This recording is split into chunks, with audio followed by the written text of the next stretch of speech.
Muy buenas tardes para cada una de las personas que está en vivo.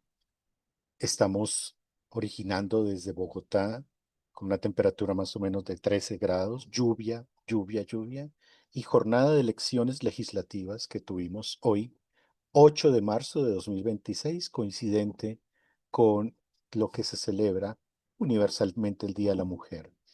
Entonces, todos estos datos es para que las personas cuando vayan a repetir la grabación o escuchar este podcast, sepan desde cuándo se emitió.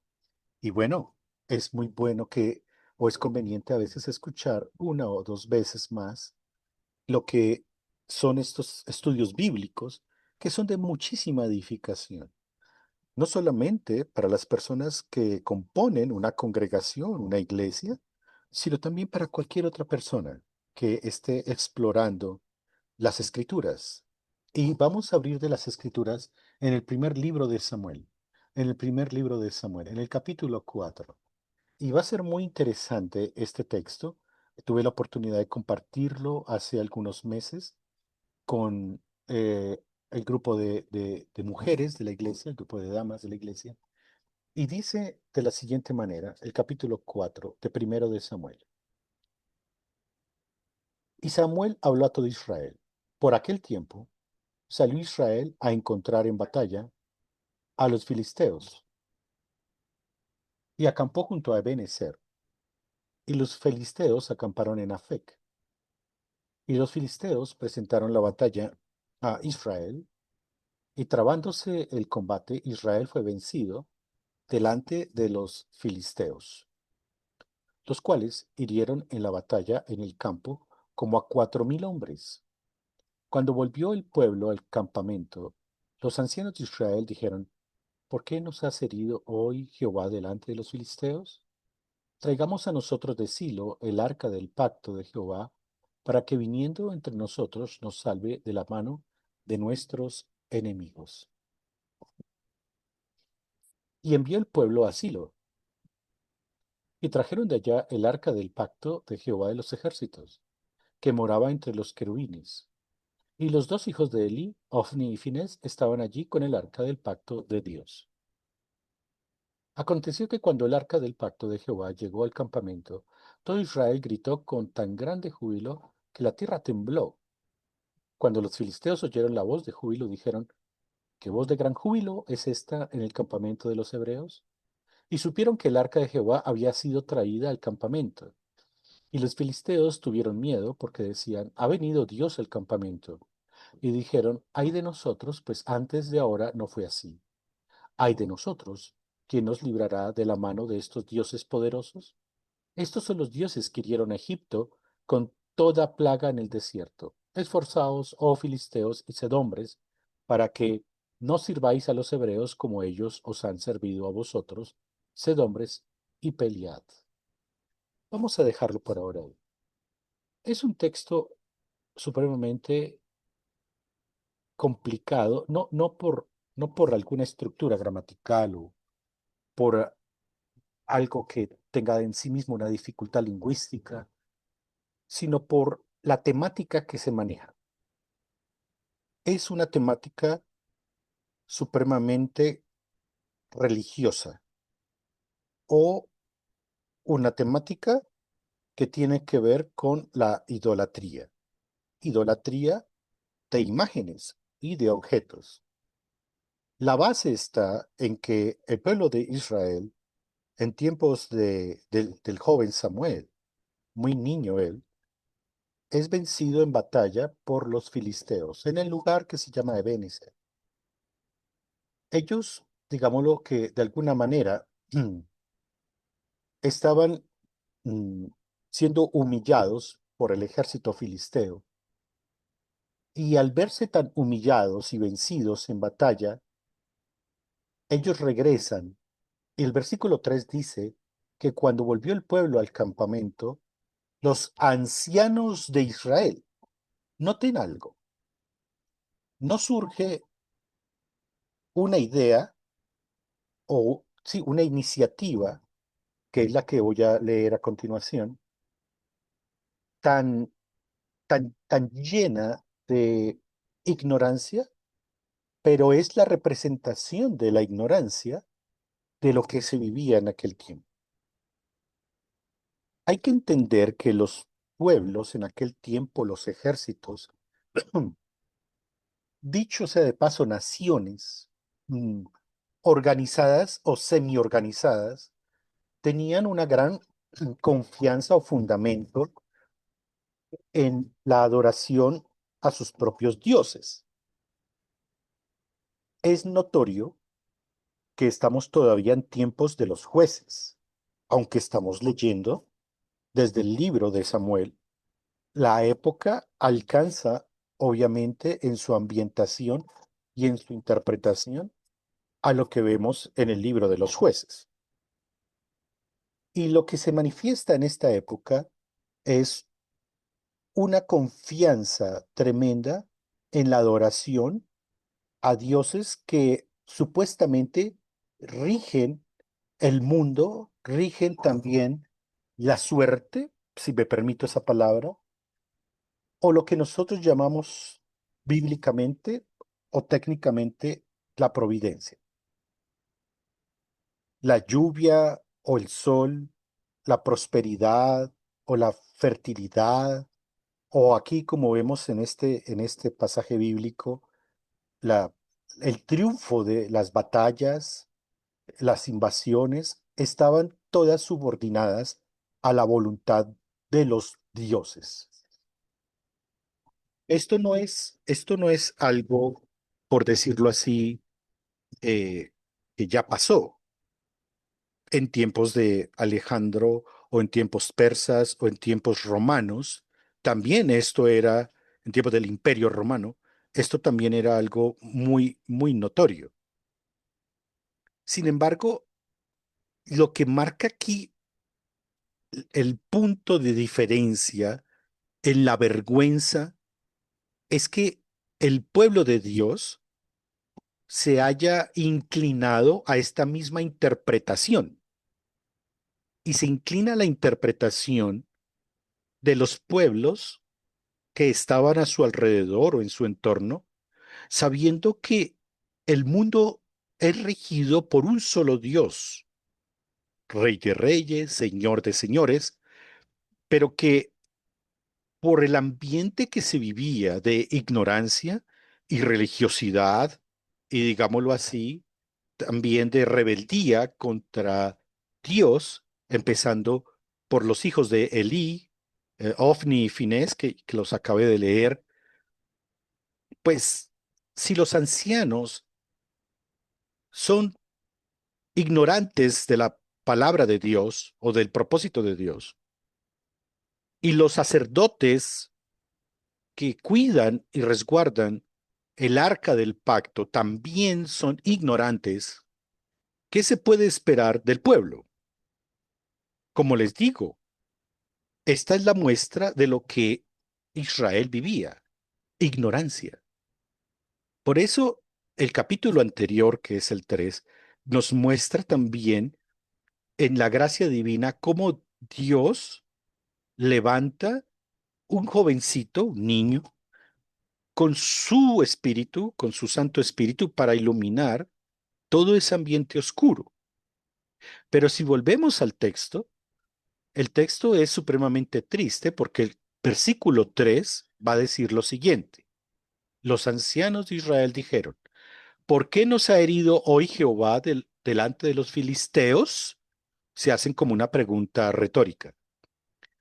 Miren que ellos mismos se responden, y esta es la tragedia. Traigamos a nosotros de Silo el arca del pacto de Jehová, para que viniendo entre nosotros nos salve de la mano de nuestros enemigos. Y envió el pueblo a Silo y trajeron de allá el arca del pacto de Jehová de los ejércitos que moraba entre los querubines. El arca del pacto es un objeto, un utensilio diseñado por Dios, revelado por Dios, santificado por Dios, porque está la presencia de Dios en esa arca. Esto viene desde tiempos del Éxodo en la jornada del Sinaí. o sea, muchos años atrás. Pero el resguardarse en una carpa, en una tienda o en un tabernáculo, como lo podemos entender en su momento, es también algo que diseñó Dios con unas instrucciones específicas. Las únicas personas que se podían acercar al arca eran realmente personas escogidas por Dios y que tenían que ver con la tribu de Leví y eran sacerdotes o sumos sacerdotes. En este caso se estaba cumpliendo. Miren del versículo cómo sigue. Y los dos hijos de Elí, que era el sumo sacerdote, Ofni y Finés, que son sacerdotes, estaban allí con el arca del pacto de Dios. Cualquiera puede leer esto y decir, ¿y dónde está la falla? ¿Dónde está la equivocación? La equivocación está en la sugerencia que los ancianos hacen con respecto al arca, cuando ven derrotado el ejército de Israel que vienen humillados del ejército filisteo. ¿Por qué es un error lo que está pasando aquí? En las líneas no se ve tan fácilmente. En las líneas no se ve tan fácilmente. Se están cumpliendo algunos requisitos, pero no se trata de lo externo, de cumplir lo externo. Se trata también de qué están buscando, con qué propósito están buscando la presencia del arca de Dios que sale de su refugio, de su cuidado, a una zona de batalla y de guerra. Es más, se complica más el tema si de pronto algunos hacen memoria y dicen, pero el pueblo de Dios, terminando su éxodo, atravesaron el Jordán para ir a Canaán y lo primero que llevaban los levitas era el arca del pacto que hizo secar el río Jordán para abrir un camino para que el pueblo pasara. Entonces, la lectura que tienen ellos no es solamente que es la presencia de Dios, sino que la presencia de Dios hace milagros. Pero si dejáramos la frase ahí, tampoco sería algo tan lejano. Dios hace milagros. Pero aquí viene el punto. En el versículo 5 dice que aconteció que cuando el arca del pacto de Jehová llega al campamento, todo Israel gritó con tan grande júbilo que la tierra tembló. Cuando los filisteos oyeron la voz de júbilo, dijeron, ¿qué voz de gran júbilo es esta en el campamento de los hebreos? Y supieron que el arca de Jehová había sido traída al campamento. Y los filisteos tuvieron miedo, porque decían, ha venido Dios al campamento, y dijeron, ay de nosotros pesantes de ahora, no fue así. Miren la frase que dice los filisteos. Ha venido Dios al campamento. Supongamos que tú tienes una Biblia que una persona especial te regaló. Supongamos que te la regaló hace 50 años. La mantienes en tu anaquel, lees de ella, pero de pronto la olvidas. ¿Por qué? Porque usas otras Biblias, otros textos, otro libro, digámoslo así, o estás usando más la Biblia electrónica en tu tabla, en tu ordenador, en tu computador o en tu celular. Pero supongamos que estás pasando por un momento muy difícil, una prueba, una lamentación, una nostalgia, algo te está afectando. Y de pronto, haciendo algo de orden y limpieza en tu biblioteca, encuentras la Biblia que te han regalado desde hace mucho tiempo. Y tú la tomas, te sientas a leerla, pero tú dices, ahora sí voy a salir de esta nostalgia, de esta problemática, de esta confusión, de esta prueba, de esta lucha, porque esta Biblia sí me va a ayudar a salir de esta situación. Si ustedes notan el ejemplo que estoy dando, es lo mismo que está diciendo el texto. ¿Acaso las otras Biblias no estaba la presencia de Dios por el Espíritu Santo animándote, hablándote por medio de su palabra?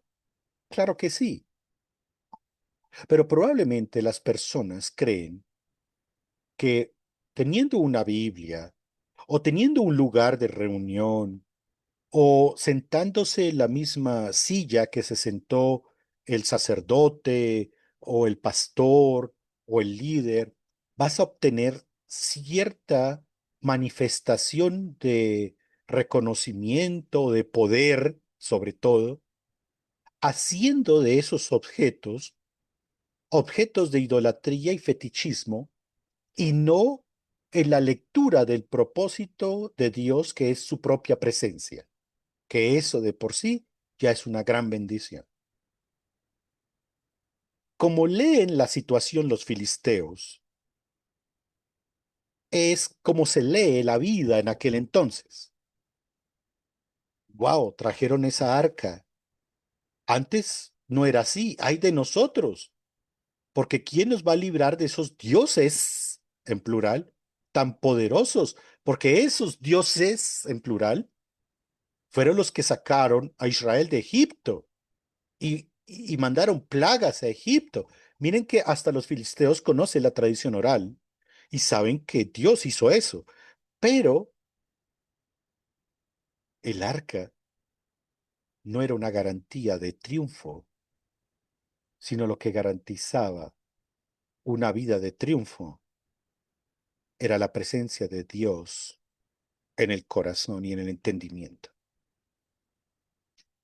De lo contrario, no sirve para nada el arca. Vuelve a generarse una interpretación errada e inadecuada de creer en Dios, solo para la obtención de un propósito temporal y no para el arrepentimiento de pecado.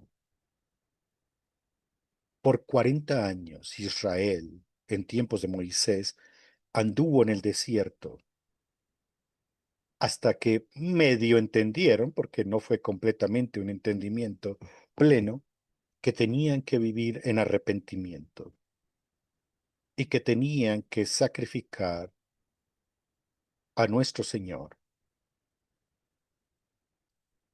Eso es algo tan importante que cuando pasan a Canaán, Josué lidera ese mismo sentimiento heredado de Moisés. Eso es como si tú fueras a la iglesia solo para obtener un propósito temporal.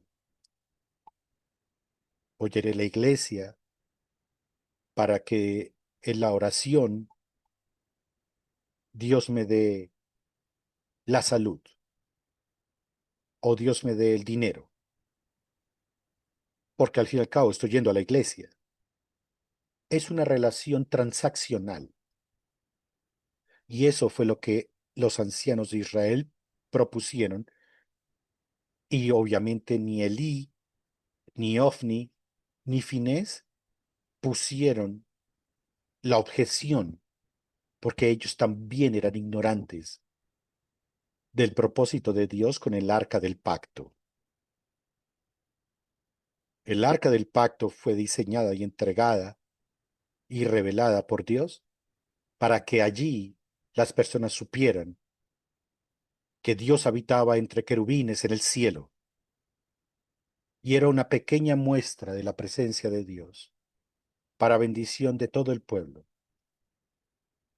Pero eso estaba acompañado de la ley y estaba acompañado de la adoración. Aquí no existe eso.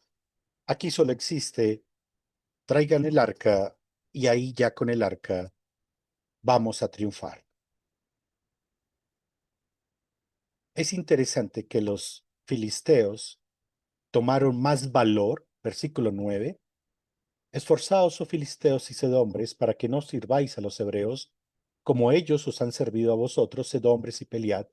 La presencia del arca del testimonio o del pacto en Israel, que causó tanta ebullición, lo que produjo fue un valor más fuerte de los filisteos para entonces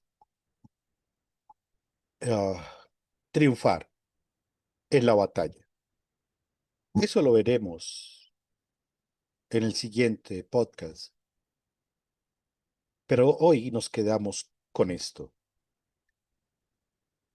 Más importante que cualquier propósito temporal o personal, está el propósito de Dios en salvar tu vida.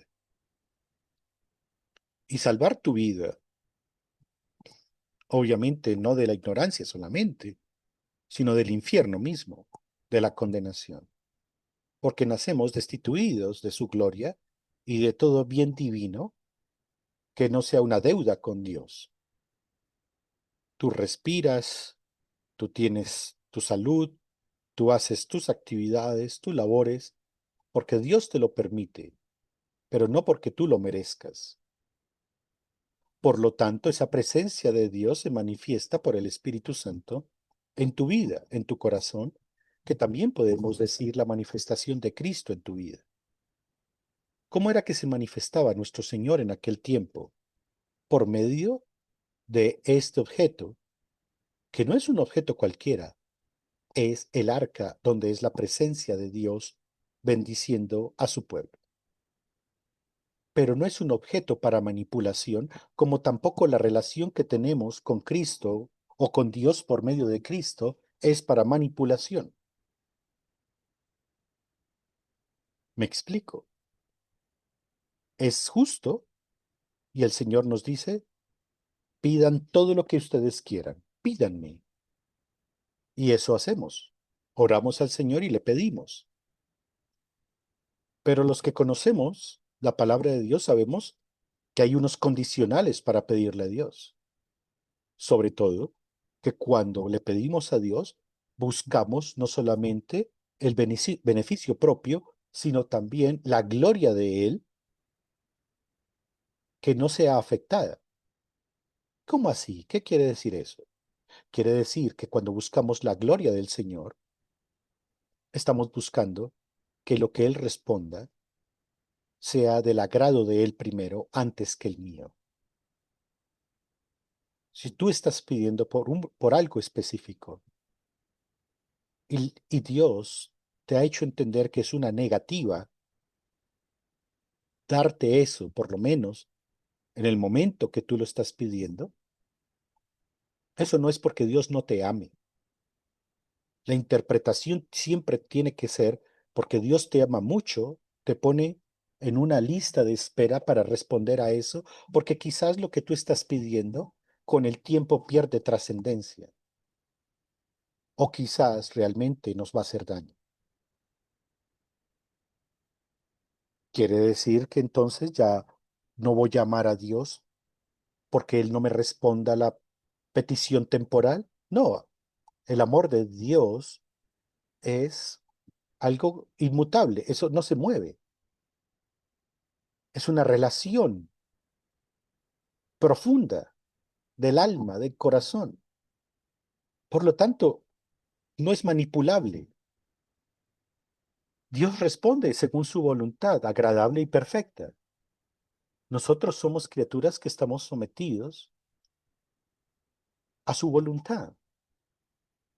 Pero el hecho de perder una batalla, no, ellos no se ponen a pensar por qué la perdieron. ¿Por falsos, por pecadores, por orgullosos? Ellos no llegan a esa reflexión. Israel de ese tiempo no llegan a la reflexión de que eran unos rebeldes. En cambio, si quieren usar la relación con Dios, la comunión con Dios para ser manipulada. No es así. Dios es soberano. Y lo mejor que Él nos puede pasar es que Él responda en su voluntad por encima de la mía, porque Él conoce todo. Yo no, tú no. Y Él sabe lo que nos sirve y no, y Él sabe también lo que no nos sirve. Y gracias al Señor porque nos hace reflexionar,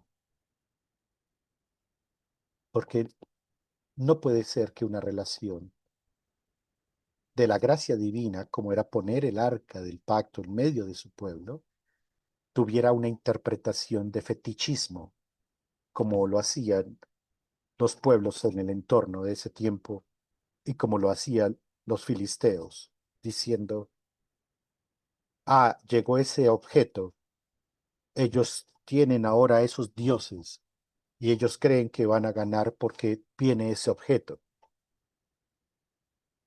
No, nuestra relación es particular. Y vuelvo y digo, para terminar, no es manipulable, aunque nosotros quisiéramos manipularlo. En resumen, hermanos, o cualquier persona que me esté escuchando, ¿quieres tener una relación con Dios?